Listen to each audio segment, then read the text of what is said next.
Hey everybody, I'm Jane. And I'm Sarah. And you're listening to the Medium Curious podcast, the show that talks about death. Yes. Don't we? Do we? I guess. We kind of talk about what happens on the other side of death. That's right. But we have on today David Ferrugio, who has a podcast called Dead Talks. Yes, it's so good. And I know you guys already listened to it.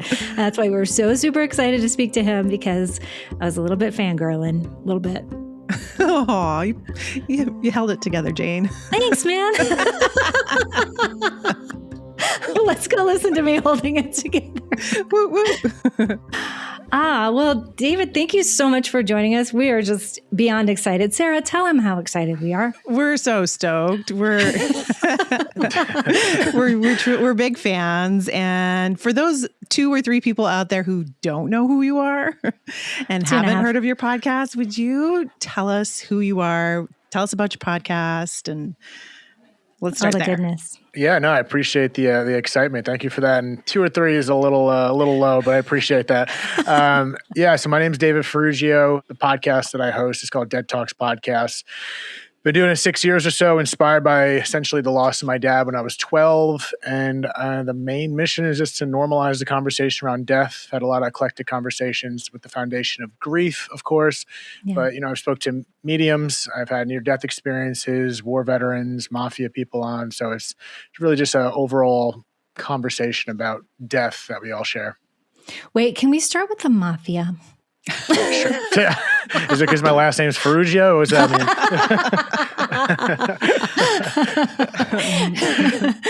I plead the fifth. Amazing. Where do you want to start with the mafia? I'm not the most knowledgeable, but we can go there.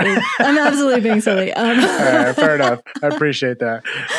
No, Sarah and I have been talking about this. Just, it's so important, and it's so nobody's doing it. And I'm just so happy for the success of your podcast, because it's so important to talk about grief. And I just would love. It's also nice to have a dude doing it too. We're loving your dude status, David. I hope that's all right. Yeah, it is interesting that you say that, because, I think when you say no one's doing it, of course, it's a very, very small percentage. I think since the last 6 years, a lot more people have been doing it. I know the Good Morning podcast, the Grief Gang with Amber, they've been doing it for a while, and a lot more have been popping up, which is cool to see. Yeah. But I don't really know any men. I think Anderson Cooper started his podcast a couple of years after mine, so he's a man doing it. But it definitely is few and far between for men talking about this. And it shows in my audience stats, it's like 70% women, I believe, which I understand, because I think men inherently keep things close to the chest. So every time I have a man on the podcast talking, I get excited, because it's nice to have a man-to-man conversation about something that men aren't usually vulnerable about in general, or ever, about any topic, really, I guess. So I don't know. It is a good point. Yeah, but you're not. It's what I love about what you're doing is, like, you're not holding back. You're not like withholding anything. It feels like everyone I've dropped in on, I've just been like, whoa, we're going all the way there. Yeah, I definitely keep. There's some things I don't like. I'm comfortable in front of the camera, for example. I don't mind sharing things and just being me, but I don't love the attention, if that makes any sense. So my whole point of saying that is I do keep certain things private, but what you see when I'm talking, this is me. I feel like if it was off camera, you're kind of getting the same person, which is something I really don't ever want to change. Yeah, you're authentic.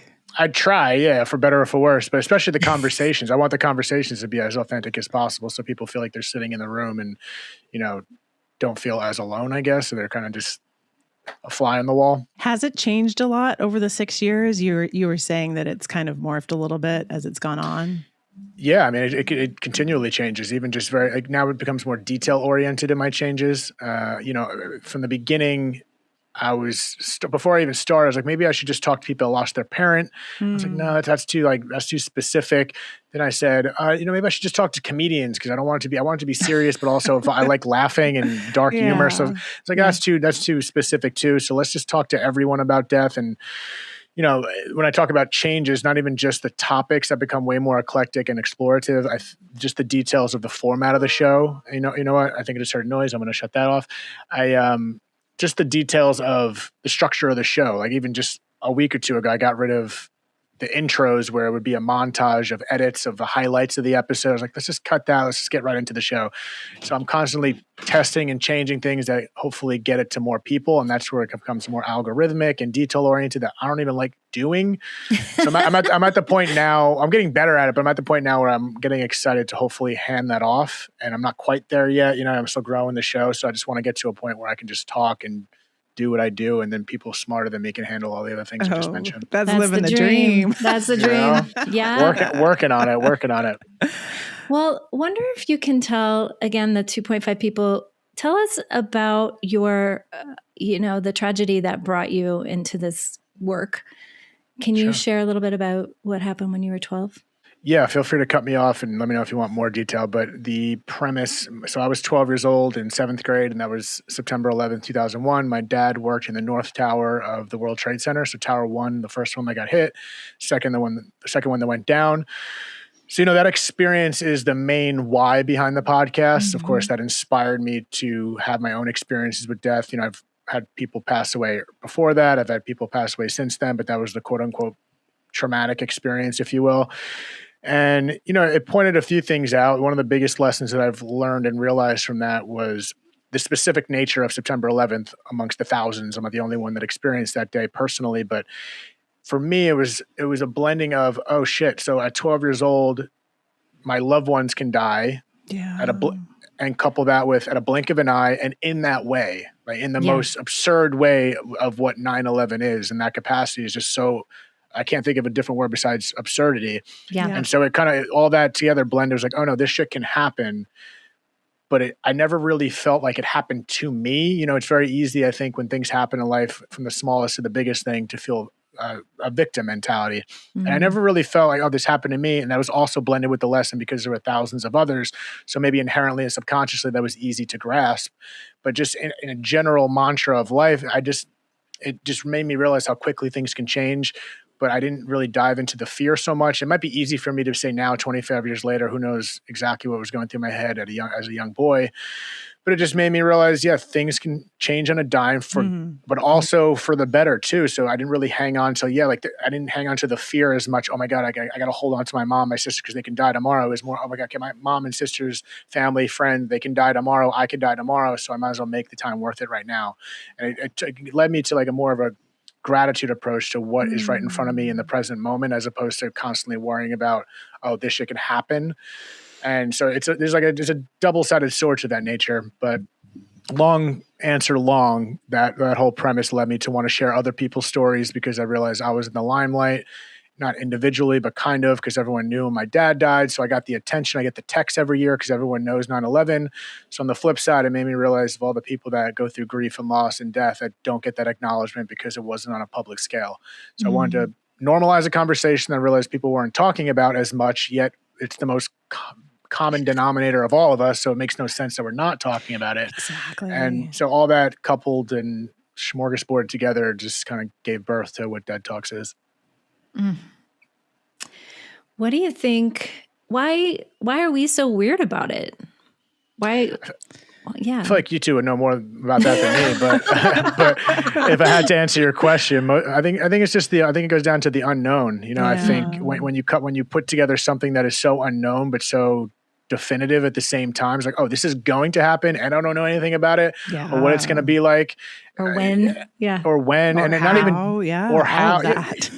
Yeah, specifically with dying, but all that comes with that is the fact that, people in our life aren't going to be here. I don't know what that's going to be like. And it's just, I think ultimately the most simplistic way is the fear of the unknown. And the fear of the unknown doesn't just mean how or when we're going to die or what death is going to be like, if there's an afterlife. It's just the unknown of what we're not used to and all that. And I think it's scary to not know as a human nature. When I'm more comfortable in my life not knowing, everything I do is kind of diving into the unknown. And I find more comfort in the unknown because I think life is unknown. No matter how much we try to control, how many times have our plans gone to so it's like, so that even with that lesson and back to 9/11, all could happen on a normal Tuesday. It's like you can try to control so much, but you can't control everything. So you might as well just go for the ride. But ultimately, I think it comes down to the fear of the unknown. Yeah. Yeah, that makes sense. And I think you use that C word, control. Like, I don't know, those of us who've grown up having a lot of uncertainty, control is kind of a drug. Like, oh, I'm going to control because I can't. It's too much. It's overwhelming. So we try to manage and control. But I think that's part of what I love about your pod and what you're doing is like, you're just like, take it. That surrender is how it feels to me. It's like, I'm surrendering this topic. I'm giving it to the people. I'm inviting people to grieve their faces off right on the show.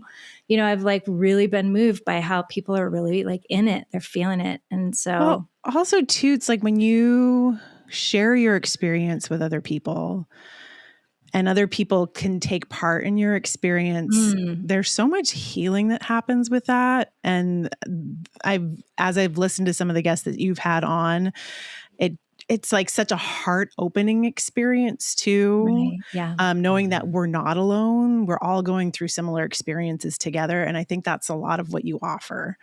So Yeah. And I think it's interesting. I mean, I'm in the driver's seat of being able to talk to these people and hear them firsthand, and the people on my show get the opportunity to express themselves to a wider audience. But at the same time, I've noticed over the years as the following has grown, I see the comment section. I try to dive into there as much as I can without getting too overwhelmed. But people just, I might post one clip, even if it gets 2 comments or some get thousands of comments. It's like there's always someone sharing their story. I think that's all people want. I've learned over the last 6 years that people just, probably want to be heard and validated, sure, but also just find somewhere where they can say it. And if they're saying it there, they might feel somewhat safe in saying it because, oh, this is what we're doing here.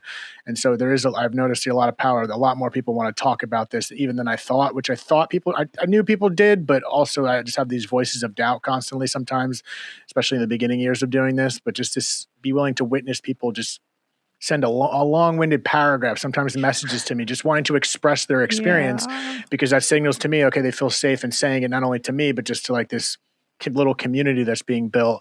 And I think that's all people want. I think that is a ripple effect of what I've been trying to accomplish is just, it's okay to feel the way you're feeling. And even as weird as it may feel, you're not alone because you're going to find someone else that feels the same way, even from a different background. Yeah. And it's just this sharing and being seen and understanding, you're not alone in the most universal experience, yet the most isolating experience at the same time. So, just crazy. Like life, it's just a double-edged sword again. It's so ironic how it's the most universal experience of death, yet it can feel the most isolating. And that's something that I experienced because it was, again, it all comes like 9/11 was like a grief example because it was universal in the event of 9/11, it was global. Right. And yet, even though I had all this support and this camaraderie that was built around the experience of being part of history, I guess, with 9/11 with my family, it was still isolating. You know what I mean? Even with all this bombarding, it was a weird contradiction of my dad being blended in with all the numbers. And that's not good or bad. It's just what it is. But at the same time, it was such a universal experience that it was still so individual. And I feel like that is what grief is. It's even if you have the family around you or someone to grieve next to you, it's still your own personal world internally going through it. Yeah, that's really well said. One of the things I saw that you have, and I didn't dive too deep, but the idea of dead dad club or dead mom club. I wanted to share with you that my dad died young, not as young as that, but he was 46. I was 20. And in my 20s, I didn't know anyone with a dead parent. And I would say, and if I found someone with a dead dad, I'd be like, oh, we're in the dead dad club. Oh my God, you're in the club. So when I saw that, I was really struck just because I thought that was, again, like what you're saying, I thought that was just me feeling lonely and having this like weird experience as a young person without a parent on the earth. And so I wanted to say, ironically, my dad was the same age. So my dad was 46. So essentially the same age. I mean, you were 20, 12, not so far along, but yeah, I think it is a weird club, and everyone gets initiated at some point. I guess not everyone technically, but it's weird because you can look at the club from the inside or the outside. I got an experience with one of my best friends. He recently lost his father, and in the last year or two, and I remember when I flew back to go to the funeral and just be with him. He like gave me like a long hug, and he was like, I get it now. You know what I mean? And he had his dad for much longer, and it doesn't make the pain better or worse, but it was like that moment. Like now he knew I lost my dad at 12. He knew my friend Ryan lost his dad at 18, but it's just different when you have these experiences. And, even with conversations like I have, it only can prep you so much, but even just a little contemplation goes a long way. And I think a lot of what I'm trying to do is have people step in other people's shoes a little bit and just try to see from their perspective, even if you can't entirely. And my conversations are so eclectic where I want different perspectives, and you don't have to buy into every perspective, but it's just like, just say maybe and just consider it. You know what I mean? And I think that goes a long way. And that's just a big part of what I'm trying to do. Speaking of different perspectives, you've got all kinds of different guests on your show. Has your perspective changed since you've had all these different guests on, from mediums and psychics to NDEers? Yeah. I mean, it's come the deeper understanding of what's out there, not so much maybe an understanding, but definitely my views of the afterlife and just what could potentially happen. And again, you all can speak on that even in more detail than I can, but yeah, it's definitely shifted. And honestly, most of my lessons I've applied to everyday life. Like people say, oh, it must have helped you with your grief so much, which, yeah, I'm sure it has.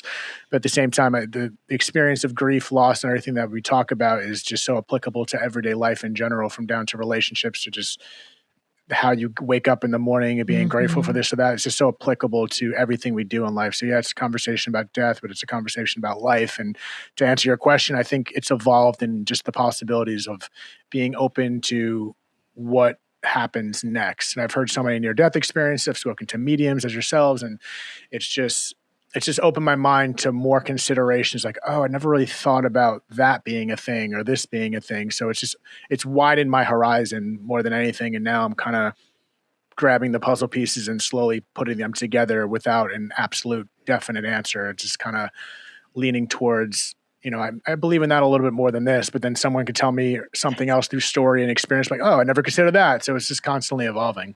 Yeah. Well, it's fun what you said earlier, the bit about, we just don't really know. It is kind of the great mystery. And anytime people, we talk about that a lot in here, that we don't know. We're mediums. And we don't know anything. We know something, but we don't know anything at all. The more we know, more we know that we don't know. We just don't Absolutely. know. So that's just kind of a main premise over here for what it's worth. So like when you say, you might know, we're like, no, we don't know. No, we don't know anything. Well, how long have you two been dabbling in this world or that world? Yeah. Well, I've been hanging out for about 15 years. Is that true? How old? What happened? What year is it? Since maybe 11 years, actually. I had a tragedy in my family, which brought me in. Yeah. I mean, I think that's a lot of people come to these conversations, this kind of work, this kind of subject matter when there is a big loss. My very best friend, her son was the same age as my oldest kid. He crossed over in 2015 and we went down the mediumship rabbit hole together. And that's what led me on this journey. But yeah, I do think a lot of people come to this through big loss. Mm-hmm. Yeah, it makes sense. And sometimes I wonder, who did I speak to? I think it was, I spoke to so many mediums, but I want to say it was John Edward recently. And he was kind of saying, I asked him, like, does everyone need a reading? Does everyone do this? He's like, honestly, no. And I think especially my take on it was like, if you're really, and I'm curious what you think, if you're really in the depths of grief, I'm not sure that's always the answer. Like, it doesn't mean you have to jump into talk to a medium and try to connect the other side, because it might be a little convoluted in regards to what's going on. I feel like it is important to kind of try to get yourself together as much as possible, whatever the heck that means, before really stepping into that world. Not to say that it hasn't helped a lot of people at the same time. I just feel like our emotions are so discombobulated during that time where I don't know if you're more susceptible to just reaching and trying to grab onto an olive branch more than you would be if you took a little time to process what you're going through. Yeah, 100% agree. Like folks in deep, deep grief, we don't recommend, I'll speak for myself. I don't recommend that they run to a medium. Yeah. Like in whatever the early days look like, that could be 5 years for some people, whatever grief being its own journey. No, I honestly, like this thing that we do, I'll just say for me, it just feels like this random miracle on a Tuesday. Like it's so miraculous, and it feels like kind of true magic, like touching another realm. So I don't really have any hard and fast rules about any of it, but I just trust the whole system for managing it for me. Like I say to the everything, like, y'all bring me people who are ready. Y'all, you know what I mean? Like, I'm just in this sort of like space of trusting that it's going to come when it comes at the right time. And that I try to stay out of managing it. Yeah. Mediumship, I mean, it doesn't remove the grief. It doesn't get rid of it. It doesn't take it away. But I think what it can do is provide hope. You know, I mean, I got into it specifically I think to get over like child loss. Like I didn't lose any of my own kids, but I've now since been surrounded by lots of mamas who've lost kids. To know that their kid is okay, to know that their kid is not, you know, suffering somewhere, doesn't need to be cared for, that their kid is like so enveloped in love, and that their child is still around them. Like there's been, you know, like doing a reading where you can provide proof and evidence that their kid is there with in the day to day, I think is really, really helpful. Special. Yeah. It's special.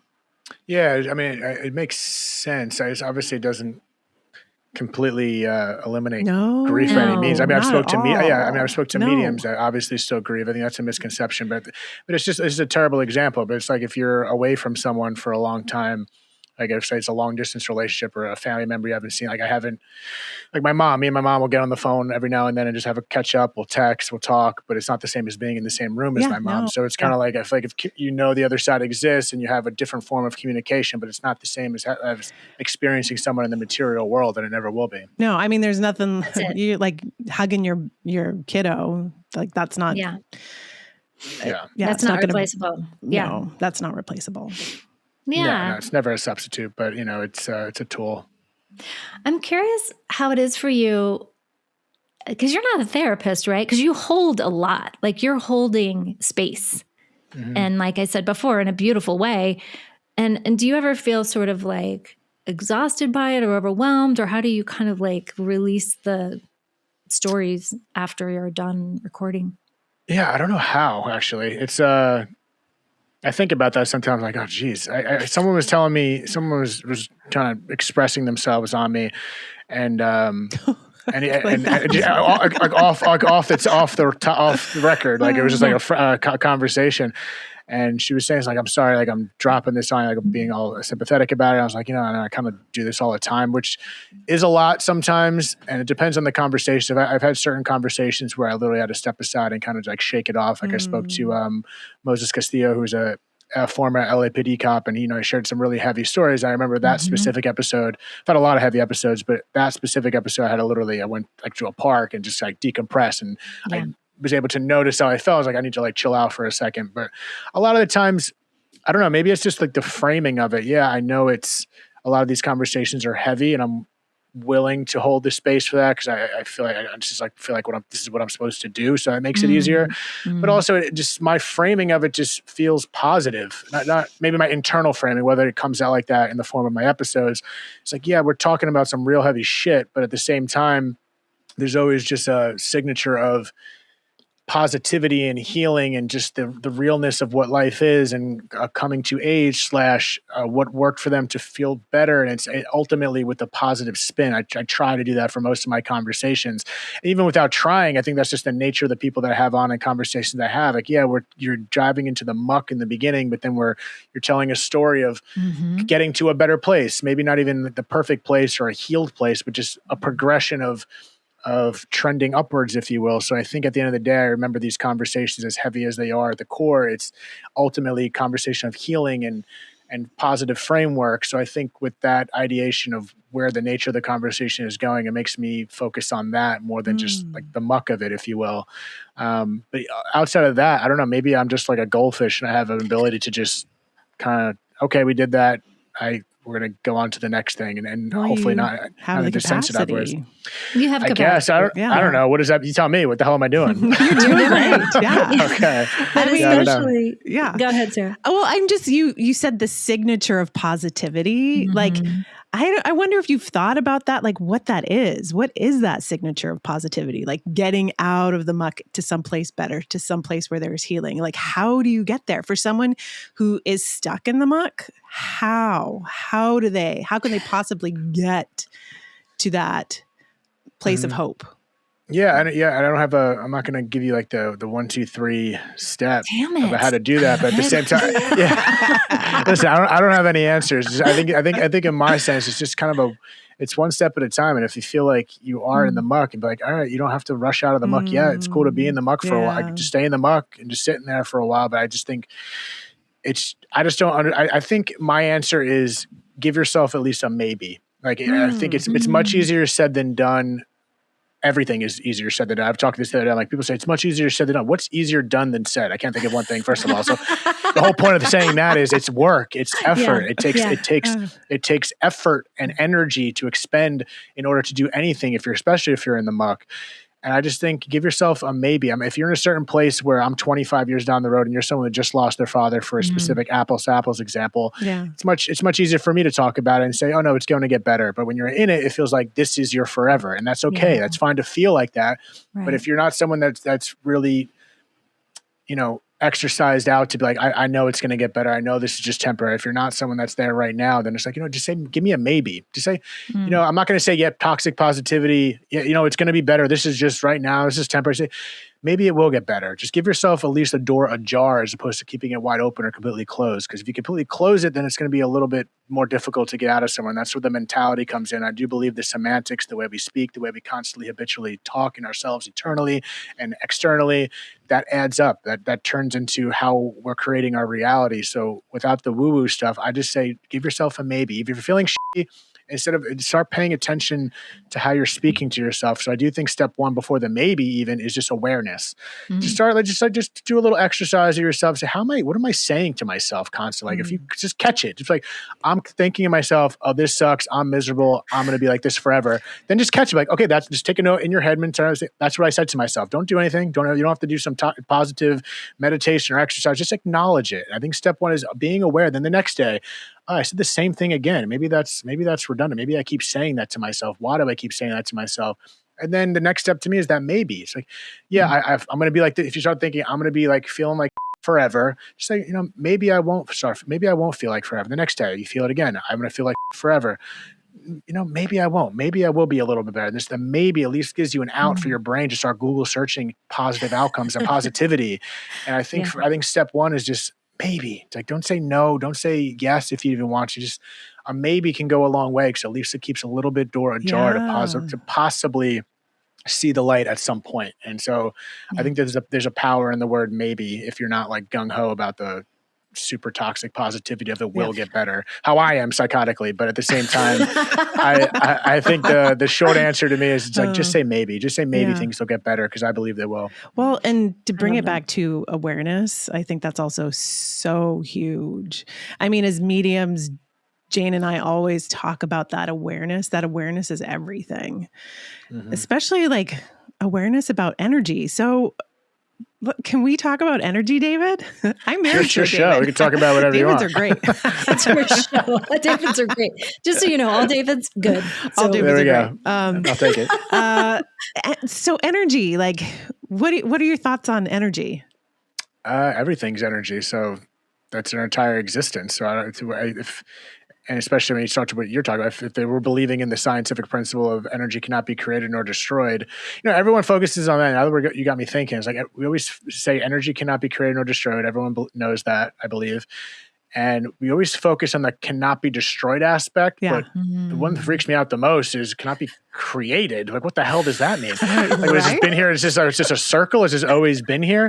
And then the one that always stuck to me, I think it was Bruce Lipton who had on my show. He's the author of one of my favorite books, the biology of belief. He gave me the examples like, when we taught in school the atom, which is what we're made up of atoms, right? He's like, when they showed it in a textbook, it looked like a vortex. Like, they show you an image of an atom, but if you put that right next to an actual image of an atom, you don't see anything. It's invisible. It's energy. Atom is energy. If we're made up of atoms, which is energy, then we're made up of energy. Everything is energy. So I will happily talk about it because that is literally everything we're doing right now. We're talking through energy. We are energy. Our existence is energy. So if anything, that's what we should be talking about. I think that's what I'm getting at. Yeah, love that. So I don't know if there's a question in there or what, but I don't know where to go from that. Yeah. I mean, I don't know. I think it's something that we talk about a lot because some mediums can see it. You know, there's like a way that it's visible to us. Can you two see it? I was just going to ask Sarah that. I don't know. I mean, I think that brings up all of the clair senses, you know, and you know what all the clair senses are, David, huh? I think so. Yeah. Like clairvoyance, clairsentience, clairaudience. So I sense energy, and I'm not sure I actually see it, but I sense it, and I'll see it clairvoyantly. So yeah, I think most people can, and they just don't pinpoint. I mean, how many times have someone walked in a room, or even the sports analogy? Somebody, like, if you go to enough sport games, and especially someone who watches and goes to a lot of games, you could be sitting next to someone on the TV or looking at the TV and like, oh, this doesn't look good. This, like, I just feel like this moment. People call it momentum in sports. Like, there's momentum of a team doing a certain thing, or even hockey, for example. For anyone who doesn't watch sports, bear with me. But there's fighting in hockey, and people are like, some people love it. Some people are like, why is there fighting in hockey? But when the fight happens, they say the energy swings. Like, for instance, if your team beats the shit out of the other guy, even though you're the losing team, the crowd's going crazy, even though the fight didn't change the score, but it changed the energy. It changed the momentum of the game. And all the time the other team's juiced up, they go on a run, this or that. Like, yeah, you could commingle what that really is, but there's an energy to that. So my whole point of that is there's just energy to everyday life. You walk into a room, something feels off. That's you sensing the energy of the room. And sure, there could be misconceptions of what you just went through the night that you just almost got in a car accident. You're bringing that in there, but then you're also bringing that energy to the room, and you can feel it, and other people can feel it when you just have a conversation with someone. Like, something felt off with this guy. Yeah, you know what I mean? Like, it's a sense of energy. Whether someone like you, people like you, maybe just sense it more, but I do believe we all have this innate instinctive ability to sense energy around us, and that's sensing an invisible world. So do you think, since you've been doing this podcast, that you are more aware of energy? Like, your intuition is coming online too? I think so. I feel like I've always been pretty intuitive and able to read situations and look at someone. And sometimes I overthink, like, am I just good at reading body language or certain semantics and words they're saying and picking up on this or that, which it could be all that. Yeah. I've always felt intuitive, but I think throughout this time, this podcast and these conversations and being open up to a totally different world of other people's experiences, understanding what's possible, has made me more aware of just paying attention to those same things. Like, I've had certain things happen that I think all of us have, that I feel like, am I getting close to tapping into something? Then I get my logical brain, this or that. Like, I have a very silly story. This might not be a good story at all. Us. We're dying to know. Okay, yeah. I've told this before on my show, and I kind of just moved on from it. But I'm like, maybe this is like the training wheels to tapping into something else. But I was back in Jersey staying at my mom's, and I had a dream. That we were like digging, and we unloaded like a cascade of jelly. Bear with me. Jelly, actual jelly, like jam and jelly. And I remember waking up, I was like, that was weird. Why am I dreaming about jelly? And then I go straight to my mom, like in the morning, I wake up, brush my teeth, yada, yada, and we start talking. And she said something along the lines of, I don't know if it was, I have to refer back to me originally telling the story, but she's like, I was thinking about making jelly donuts this morning for the day. Like, what do you think about them? I was like, jelly? No way. You've been my mom my entire life. Like, I don't remember you ever saying the last time you made jelly donuts. Like, I told her, I forgot about it. I'm like, why did I dream about jelly right before my mom talking about jelly donuts? It's one of those things where the other day I had a dream about my buddy Daniel. I haven't spoke to him in months. He texts me the same morning as soon as I wake up. It's like things like that. And I think that happens to everyone, but I feel like those occurrences have been happening more and more. And it usually starts with my dreams. I'm like, is there any energetic connection to these trivial experiences? You know what I mean? Like, you know what I mean? Like, is there a connection there? Am I making any sense there? You're totally 100%. Okay. Jane and I love, like, nothing makes us jelly. Happier when people start cluing into their intuition and start coming online and start paying attention to this stuff. Like, it's my favorite thing. It really is. Like, no, I love that. When somebody starts like, oh, okay. So that dream, this happened, that dream, this happened, and it ramps up. It's like, oh, it makes me so happy. Yeah, and I had another one where I remember I connected with my friend Allison, who's a medium, and we always just have these conversations. But I feel like I constantly, like when I'm laying in bed, and this is again my logical brain going back and forth. Am I just like seeing? You close your eyes, you see shapes and weird things constantly, just like with your eyes closed. I'm just laying in bed. I had a really intense moment. I feel like I keep seeing like faces, and, and it feels like people are like a whole conglomerate. Thanks. I thought it was just a podcast host, but I'll take that. I'll add that to the title as well. Yeah, just put it right there, comma. And sometimes I try to like harp in the face, and then the face disappears the harder I focus. But then I was like, let me just like not try to focus anything. I feel like there was like a crowd of people walking by, but it wasn't clear. It wasn't like, oh, that's so and so. It was like outlines. Like what is? Like, am I close? Like what's going on there? You know what I mean? Sarah. I should have warned you, David, that by the time we're done. It's funny, but it's funny. My sister called me after listening to one of my episodes. She's like, I was listening to your episode, and I was like, she asked, she's like, are you a medium? Like, what's going on? I'm like, no, I'm not a medium. What are you talking about? I'm going to be so excited someday when you're like, okay, you guys, I'm out now. I have to just tell the truth. Yeah. There's weird things that happen. I'm like, and I try to deflect off the natural thoughts that try to shut down what I'm saying. Yeah. And that's a big premise. Everything I'm doing is like people get so in their heads about things. I'm like, we have 80,000 thoughts a day, whatever the number is. They're not all telling the truth. They're just thoughts. So just because we have these voices in our head doesn't mean that's telling the true story. So we kind of got to pick apart what we're latching onto, and what I'm trying to decipher and sift apart is these thoughts. Like, no, that's just like shapes. You're looking at, there's a light in the corner of your room that's causing, you know what I mean? It's like, and then it goes back to my own mantra. It's like, well, maybe it is something else. And just dive into it anyway and see what happens. Yeah. Just maybe. It is. Maybe. The best way that you could figure that out is if you practiced it with somebody. How so? Well, sit with a stranger who's willing, or someone that you don't know very well, and close your eyes and open up all your senses and see what comes up. And then just as you have opening up all your senses, like, okay, what do I feel like in my body? Okay. Like I'm feeling grounded to the earth. I can feel where my toes are on the ground. I can feel the breath moving in and out of my lungs. I'm going to open up. I'm going to look at that little third eye area right there in between my eyebrows. Like, am I seeing anything? And then just invite in anything to happen. Like, okay, I'm surrendering to the present moment right here, right now. What am I experiencing? And then if you see a face, describe it to the person sitting next to you and see if they can understand what you're saying, what you're sensing. So if I get a flash of a red apple, just like, hey, I just saw an apple. Does that mean anything to you?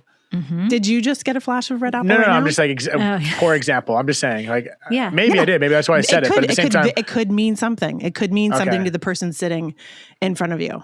And I will just add that one of my sweethearts on the other side always pushes through an apple. So. I'm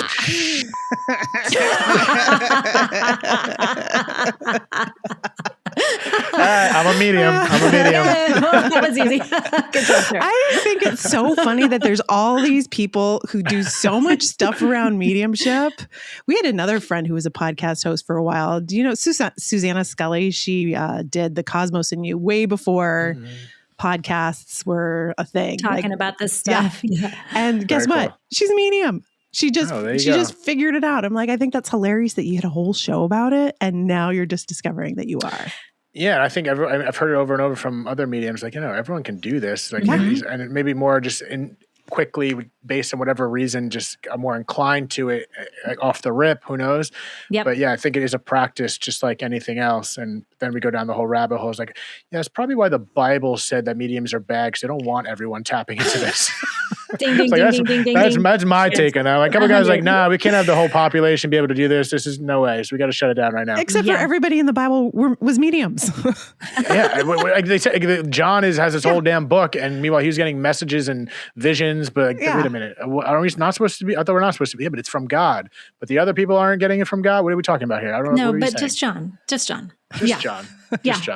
No, I feel like that's so exactly it. It's control. It kind of goes back to that, like who's in control and who's managing the whole situation. And if everyone has access to the divine and to the everything and to their ancestors who we all are dying to talk to, then there are no gatekeepers. That's not acceptable to the church who wants your tithe, So Yeah. Yeah, there's a reason why the CIA has been trying remote viewing for a long time and not putting it, like blasting out to the public how to do it. So it's like, I don't know. That's a whole other rabbit hole. I didn't bring my tinfoil, so we can't. Oh, well, we could teach you that one too. That one's easy. That one's easy. Okay. All right. I don't know. Do you remember you, maybe, Jane? It is. It is. It's weirdly easy for me, but there's plenty of things that aren't. But you said it, like, so, there's like an affinity or a way that I guess why we're sitting around telling David that you're a medium is because you are so attentive. Mm-hmm. And that's a lot of what mediumship is attending and present. Carefully, being present and listening and like catching. And then the gap for most people is like hearing it, catching it, and then trusting it and saying it. Like that's the bridge right there of like, I just heard apple, and then I'm like, you got my grandma. You know, yeah, no, that's true. Well, it's the whole seeing faces before you fall asleep too. Yeah, that's how it all started for me too, David. Yeah, like, well, I always did, and I was just like, oh, that's just a thing, and then I was like, oh, that's why I'm a medium. But then when I've pushed it, I've also seen some like gnarly faces where I'm looking at a face, I'm like, am I just creating it because I'm trying to make it out? I feel like I've seen some things that seem relatively evil, but it doesn't scare me. I'm like, I'm literally like, I'm trying to sound like, oh, you look like a goblin, but you're not freaking me out right now. Like, am I making this up? Or you know what I mean? Like, I'm not like, it doesn't scare. After I put it to bed, I'm like, I'm just gonna go to sleep now. Like, it's like, well, that's where like awareness and energy sovereignty comes into play. And you seem like you're pretty like sovereign with your own energy. Yeah. I think I try. I think so. You totally are. Well, I'm also very protective of it. Like I'm the kind of guy that my friends that know me by now. Like if it gets past like 11:30, people are like, Dave, you're still here? Because I usually just like, I'm gonna go home. And if I'm not feeling, and I'm a little socially awkward sometimes, as weird as that sounds, I'm very extroverted and comfortable. But if I'm not in a place where I'm feeling energetically aligned, I kind of like shut down a little bit. So I think I am very sensitive to energies, which I'm like partially, which is why I think I'm heavily introverted, even though people know me as an extrovert, but people that know me take me as kind of an introvert. Yeah. Yeah. I am too.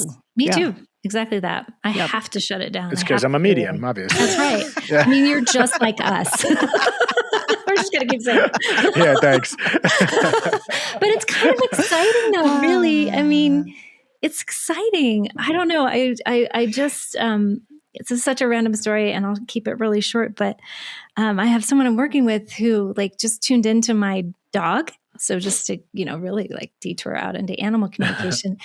And she said a couple of things and I was like, that's right. You're right. And then she said, and her nose hurts. And I was like, I don't know what that is. So she just did it. She punches her way into this room with her nose. Oh, shit. And so then like 3 days later, I was like, oh my God, that's the best evidence I've ever heard. So I bring up this super random story to say like, we're getting this information, it's coming, and it's just a function of attending to it, grabbing it. And obviously we're not going to push an agenda on you, but I feel like it's exciting. Like I was so excited for her when I realized that she had the best evidence in the world.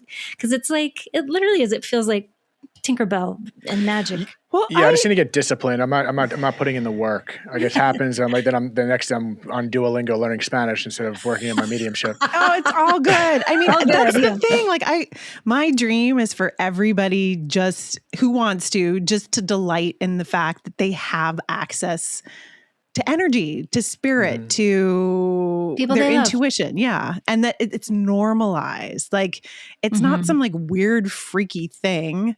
It's like everybody can do it if they want to.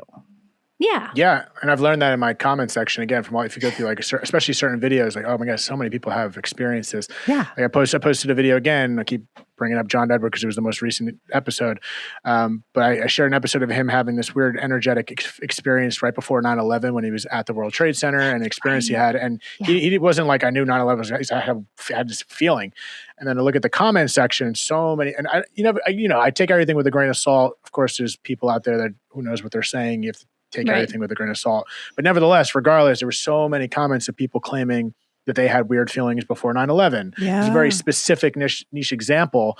It was like, oh, that's interesting. I'm going to put something together of all the screenshots of all these comments that I've got, people feeling the same thing. I think the whole point of what I'm saying is it's more common than we think. And Totally. a lot of people, it's just very easy to dismiss people, first of all, because of course, certain people's beliefs, but also when people come out of the woodwork, it's just, especially in today's age, like, I don't know what's what anymore, who's telling the truth, but it is definitely way more common than we think. That's another reason to hone this, because then you can discern what's real for yourself, and I think you do that really well anyhow. Yeah. You have discernment and clarity. But I also wanted to say, Jane, we had on Joe Prada, who also had a 9/11 experience. He was a little kid. That's right. So I don't know if you know who. Coming. Yeah, Joe Prada is. He's a pretty famous medium too. New York, lives in Manhattan, and he wouldn't let something about wouldn't let his mom, or just like pitched a big huge fit. Like his mom needed to come home because she worked somewhere there. Yeah, or like someone's not allowed to drive over there. Like he knew ahead of time. Yeah, like his family was fine. I'm not sure exactly what the story was, but he could sense it. He was really freaked out for his family, and like he was like, "Don't head down there. Don't go down there." Like, he knew it was coming. But I thought y'all are similar age, actually. I think he was like 10 or something. I really blew it then. I'm having dreams about jelly donuts 25 years later. You never know what could happen with a jelly donut. There's danger there. I wanted to say too that when I was planning a trip for right around 19 and 20, and I was like, my husband was like, "No, we'll just go next year." And I was like, "We can't go next year. We can't go next year." And he was like, "What are you talking about?" I was like, "I don't know. But we have to go now." And so we went to England and Ireland in 19 because I knew we couldn't go in 20, but I didn't know what I didn't know. Huh. Yeah. So I bet you there's a lot of those people too who are going to be like, "Oh yeah, I knew COVID was coming." But yeah, and I think there's a lot to that. I think, people that are skeptic or don't believe it need the proof, this, that, and the other. I think it just goes back to the intuition and feeling the energy of kind of trusting it without having the answer. Like you just said in your example, I didn't know what it was, but I felt something, but what the feeling is, it's insinuating. Yeah. It's just trusting that. And then you might get the confirmation after the fact of what it was, because it's not like saying, I get a feeling, a plane's going to fly into the building. So I just have a bad feeling. Right. Yeah. And I'm going to trust that bad feeling to not do this. And then you find out, because again, in the comment section of that same video, people are like, "Well, it's easy to say it after the fact." I'm like, yeah, but he never said that he knew what it was. He was just trusting the feeling and the energy of it, like something was really heavy. And I think that's a guidance for us, for all of us in life. Like, you don't have to know exactly, you don't have to pinpoint what this feeling is, but you know what the feeling feels like. And you have to trust that feeling to make the next decision without like full clarity. Yeah. Well, it can even be for fun things too. It doesn't have to be for something scary or ominous. Like, for sure. I think I told a story in here one day where I knew that I was going to see someone that I needed to have a conversation with. And so I walked to one coffee shop. I was like, "Nope, it's not here." And because there was a really long line, I was like, I can go up to the next one. And I was like, there's a long line there. And then the coffee shop that I ended up at a mile away from where I lived that I walked to, I had this gorgeous conversation about a dream this woman had the night before. I was just like, that's why I was supposed to walk all the way up here.